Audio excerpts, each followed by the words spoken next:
Okay, welcome to the second part of the video that we were creating. In the first part, we have seen that we have created this Kubernetes cluster using the Azure pipeline and using the Terraform.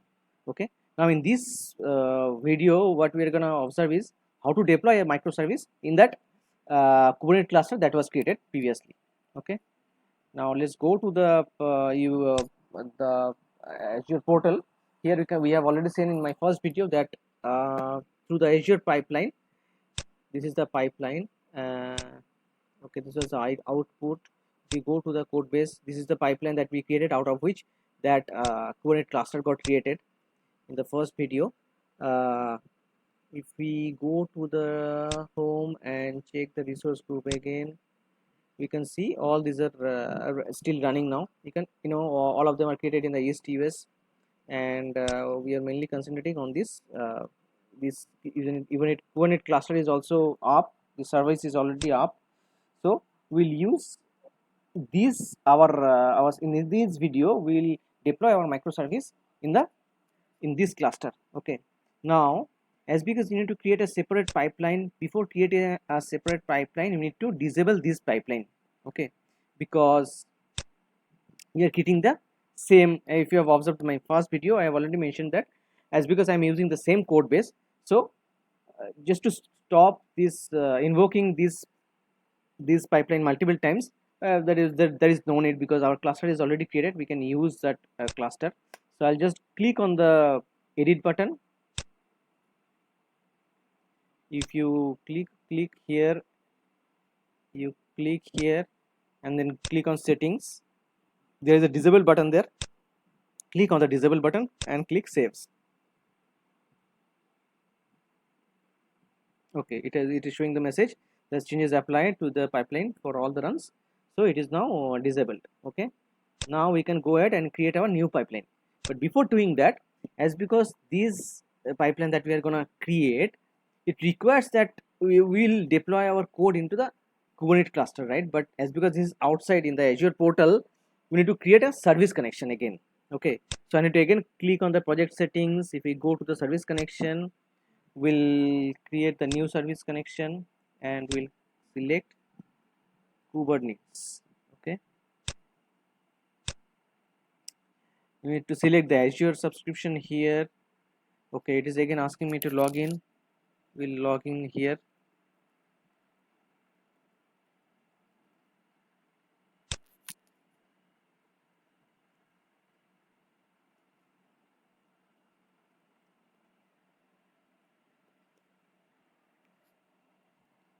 Let me give you the OTP 222334.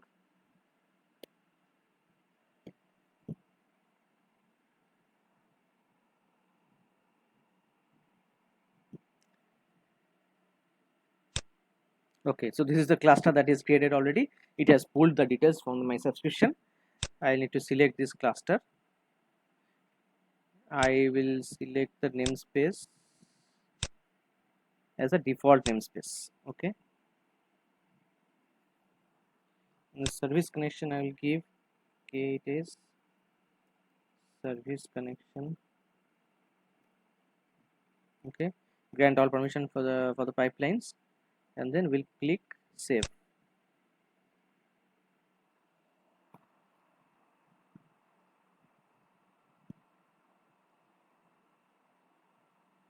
Okay, now I'll go back to our pipelines. I have already disabled the existing one. I will create a new pipeline here. The code is in same as it is in GitHub. So I need to select the same repository. I'll select starter pipeline again. I'll name it like build deploy Gates pipeline. Okay, so what we need to do here, we will build our code, we'll push it to the registry, and then download from the Docker Hub registry, and then deploy it to the Kubernetes. So those are the tasks that we need to perform in this pipeline. So I'll just simply copy paste from where I created it before. So this is the one. I'll quickly, for the sake of time, I'll copy paste it, and then so you can see these variables are already there. So here this build.build id, so these are the implicit variable that is already available here. This build.build id will give you the current build id. Okay, so we'll use that as a tag name and we'll append it to the registry. Okay, so the very first step here that we will do, there are two stages. Okay, first of all, one is build stage, second one is deploy stage. Okay, in build stage what we are doing, in build stage we are, the first task is to build and push to the Docker Hub. Okay, so in this stage, if I click on show assistant, you can see build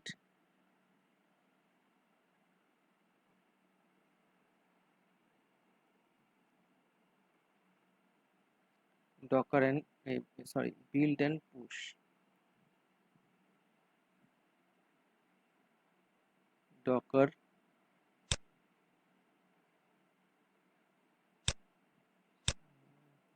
build,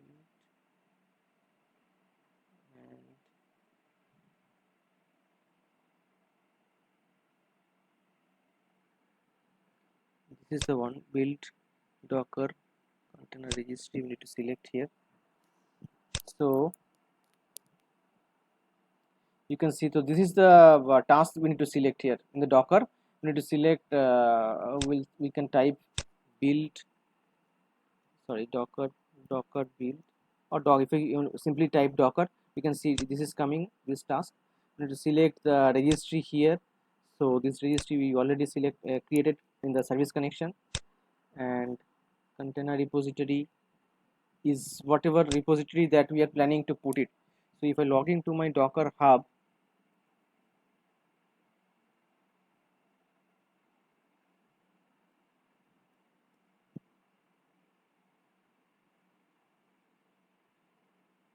okay, see, I have already created the repository here.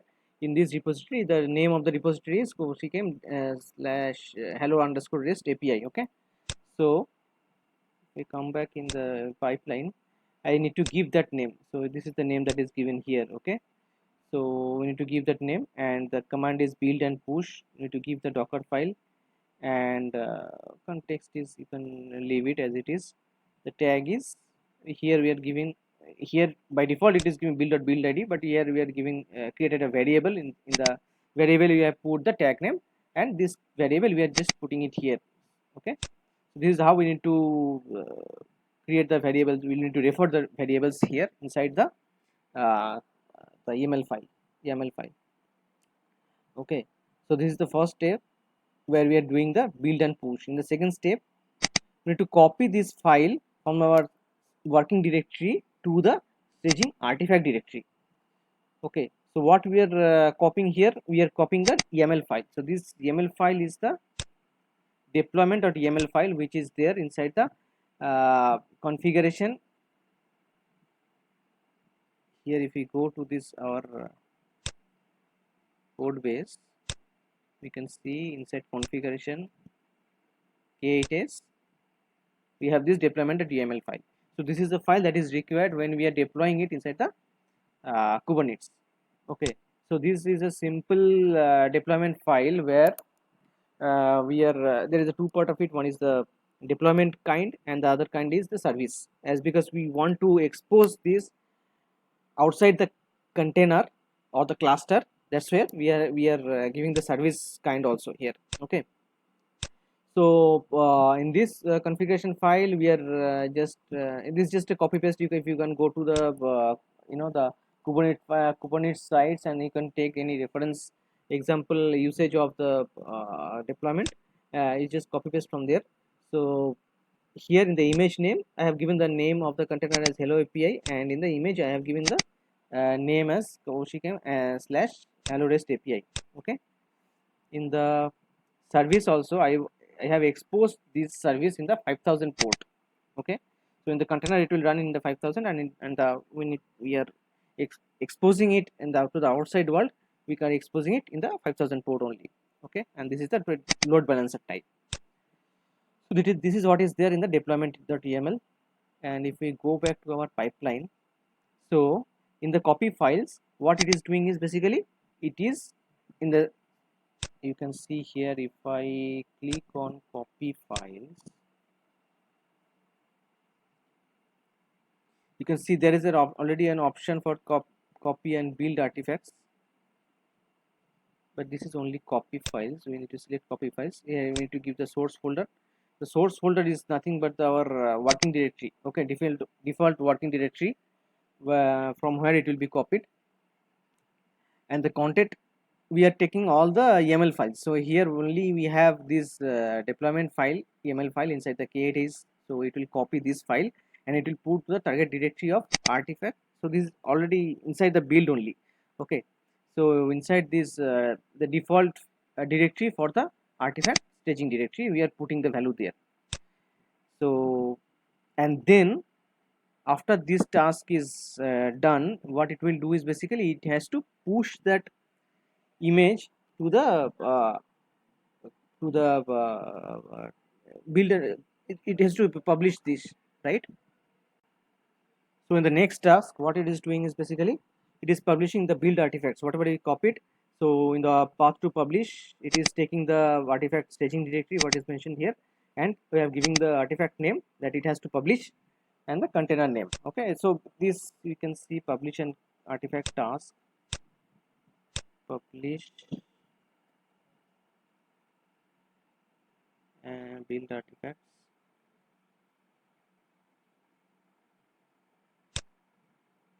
You can see here. So we are selecting this task only. So here by default it is taking the artifact staging directory, and the artifact name I have given as hello artifact. You can change the name or keep it as it is. And then in the push location we have given the container. So whatever is Azure pipeline is coming, right? So this is the, if we select this and in this add it, then it will show the push location as container only, okay. And then the deployment part. In the deployment stage, what we have to do is, because we have already pushed our artifact pushed our image to the artifact, we need to download from there. So there should be a download artifact also. If we search it, download artifact, there is a download artifact also. So we have to select current build specific artifact. We need to give the artifact name. So whatever name we have given, okay, the artifact name we have given this, right? So if you have added from here, it could have automatically populated here itself, okay. That's because I have already added, just copy pasted this one, so it is unable to pick up the artifact name, but it doesn't matter, you can type here also, even if it is not appearing here. So we need to select, we have selected that one. Then match pattern is star, and then you need to give the stat.yaml. We are copying only the YAML files, and then the target is the artifacts directory, okay. So download is complete. Now we need to deploy it in the Kubernetes. So the task for that is, if we type Kubernetes here, deploy to Kubernetes, okay. What is the action? We are using the deploy. So you need to select the Kubernetes service connection here. What I just before starting this demo, we have created that one, and then you need to give the namespace. It's a default namespace that we have selected. When we created in the default namespace, so you give the name as default. And then strategy is none. Manifest is the location of the YAML file, okay. So in this case, our deployment file is staying in this Kubernetes configuration k8s deployment, so you need to give that path here. In the container, we need to give the image name. Basically, this is the image that it will pull and it will deploy, right? So when we uploaded with this, and the tag name that we provided is this one, right? So this is the tag that we provided when the build happened. You see, when we created the build and push, we gave the tag name as this. The tag was assigned to this. So when we are downloading or deploying, we need to give the same tag in the container name. That's why it will be able to deploy that same image that we push to the Docker Hub. So that's why we need to, apart from the from this Docker Hub name, sorry, we need to give this, tag name. Okay, and then if we click on save and run, then it will trigger this pipeline, and it will deploy the our service. It is supposed to deploy the service, microservice that we created into the Kubernetes cluster. Okay, so let me click save and run. So right now if we check our GitHub repository, there is nothing there. So I'll quickly select save and run. I have given the name as build deploy case pipelines. Okay, let's this is deploy pipeline.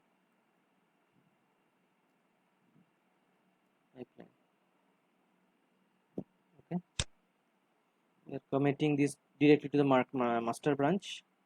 I have only one branch.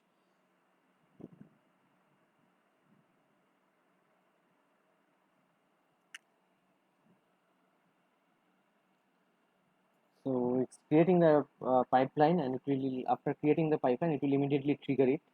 Okay, because that is what, and you can see in the stages we have two stage. One is build stage, the other one is deploy stage. Okay, it says build not yet started. Okay, it is getting started. You can see here. I clicked on the build, and it says that it is initializing job. It is checked out the code from this repository. You know, it is building the Docker image. Okay, so it is going step by step, and it is doing its stuff. Okay, well, let's wait for some time. I'll pause the video here, and once it is done, we'll come back again. Okay, so we can see that the build has completed. Now the deploy stage is getting triggered. So if we go back here and check here in the stages, we can see that build image got successfully completed, and the deploy is being running. Okay, and we will come back once this is done, because this deploy part will take some time. Let's give it some time, and we'll come back again. Okay, in the meantime, we can go to the build, and you can check the logs there, uh, what it's doing and all this stuff.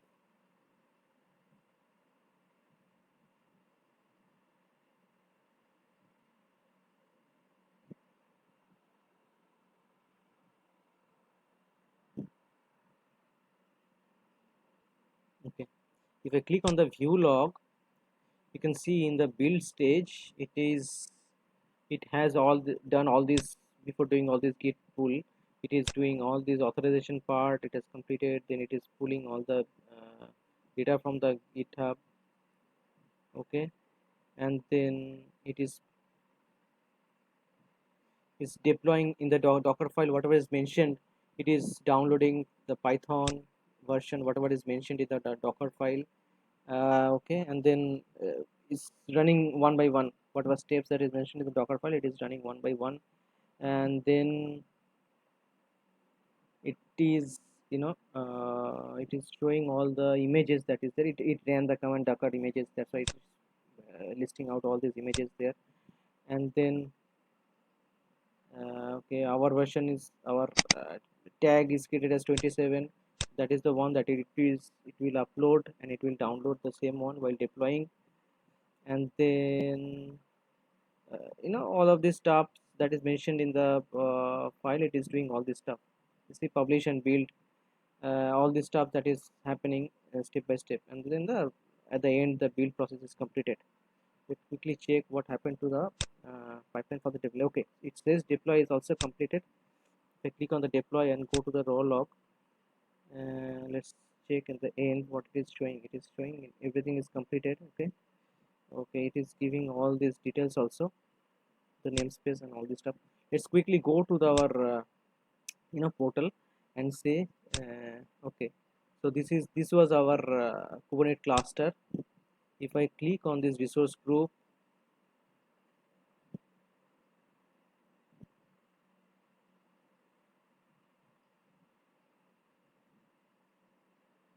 if I go to the Kubernetes cluster,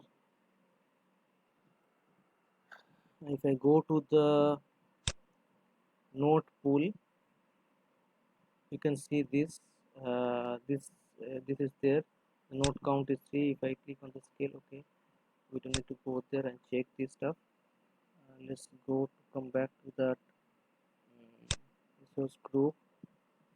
If I click on the cluster, after this is deployed, the way we need to check is whether our application got deployed or not is we can click on this Kubernetes dashboard. Okay, after coming in, you can check here, and through Azure CLI we can check, we can connect to this cluster, and we can check what is there, if it is properly deployed, or this stuff is there or not. So what it has already mentioned all these details, like what we need to do. Okay, so it says if you already don't have the kubectl installed in your CLI, run the following command. So these are already installed in my machine, so I have already run that Azure AKS. So if you to get the, you need to connect to this cluster, we need to run these commands. Okay, let me quickly run this, because last time when I ran it with a different name, so I think I need to run it.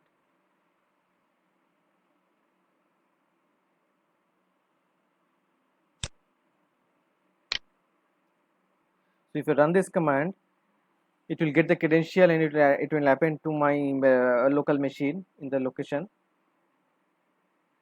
You can we can see it here. After running this command, to open the dashboard, we need to run the following command. It has already given all the commands in order to check the dashboard and all those stuff. Okay, the object name class already exists. You need to comment. Okay, I'll overwrite it. Okay, now if I give this command to run the Kubernetes dashboard, this is the command I need to run. Now if it might happen that okay, so it says that it is Kubernetes add-on was disabled, and it is asking that we need to run this command to enable it. Okay, so I have this command somewhere stored. Let me quickly find it out, and then so this is the command we need to run.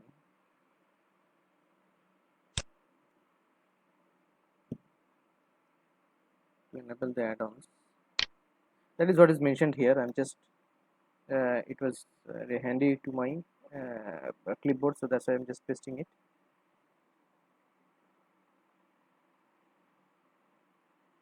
So once we add this add-on, then only we'll be able to run this browse command, and then we will be able to check uh, the dashboard of the Kubernetes. Okay, so it says running. Just wait for some time. I'll pause the video here.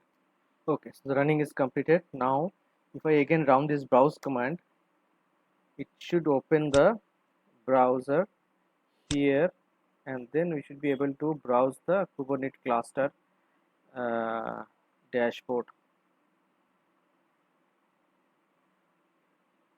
Okay, it says it's running. Okay, it opened. Let's check what is the status, whether our application got at all installed or not. Okay, it says deployment 100%, pods 100%, replica set 100%. Okay, this is the name that we put, the hello API, and it has taken the correct version, tag version 27.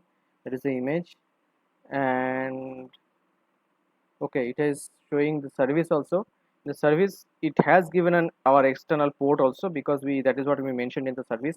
And let's quickly check this URL whether our application is running there or not. So it has to run in, I need to give hello. Okay, okay, okay, so our application is running. So it's just random name that we are given here. So if I refresh it again, so it will change. Okay, so it's running. So our application is deployed here perfectly in the Kubernetes cluster, and that's why it's running. So this is one part of it. Now if we talk about the DevOps, uh, it's just a basic first scenario, right? When we deploy it. Now the next time when we are making any change in the GitHub, then it should again trigger the pipeline that we just created, right? And then in this whole step should again rerun. Okay, so that is the automation that we did now. So let's quickly check that one if that is working or not. So I'll quickly go to the command prompt and then okay, I'll close it now. Okay, so we have already verified. So I'm right now in the in my git whatever git repository that we are using. I'm already there, so I'm just doing a git pull to download all these latest files, and I'll quickly go in my Visual Studio Code and make a change to the REST API. Okay, here it is given as h2. I'll make it h1. Okay, so it will be more bold there in the UI. So this is the, you can see in the Visual Studio it is showing that this is the one file that is modified. So let me check here git status. Okay, let me do git add. We'll check that whether our application is redeploying, whether it is invoking the pipeline or not, and then git commit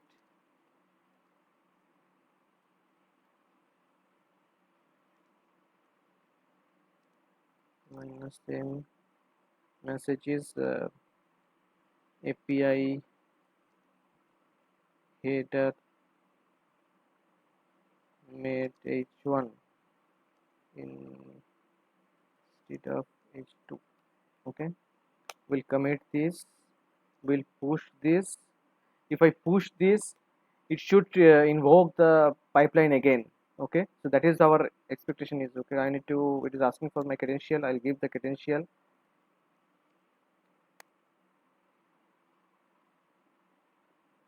Okay, it is pushing all these changes. Let's quickly see here.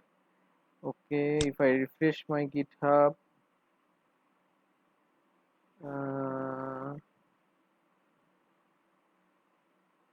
okay, it is ended. If I refresh it here, now it should be showing something that is committed immediately. Okay, it is taking time. Okay, it is done now. Okay, you can see that 44 seconds ago it something got changed, and this is the commit ID, commit hash. Then here also in the pipeline it should be triggered immediately. It's somehow the connection is slow. Let's wait for some time. Okay, you can see that it is triggered just now. Okay, so our pipeline is working as it is supposed to. You can see that here it is picking up the command that I just gave when I committed the file, API header made h1 instead of h2. So that is based on that it is triggering that build. The pipeline, it got again triggered based on the change in our GitHub. That is what we wanted to automate in our DevOps process. So the build again got triggered. So once these are done, we'll again check the output whether the change got reflected in the browser or not. Okay, so I'm pausing the video here. We'll come back once the build and deploy stage is complete. Okay, so we come back again, and then the job is completed. Both the build and the deploy took the most of the time. You can see around 8 minutes. The build happened in a minute. So okay, we'll quickly run that same command to open our Kubernetes dashboard to check what happened there. This is the old one.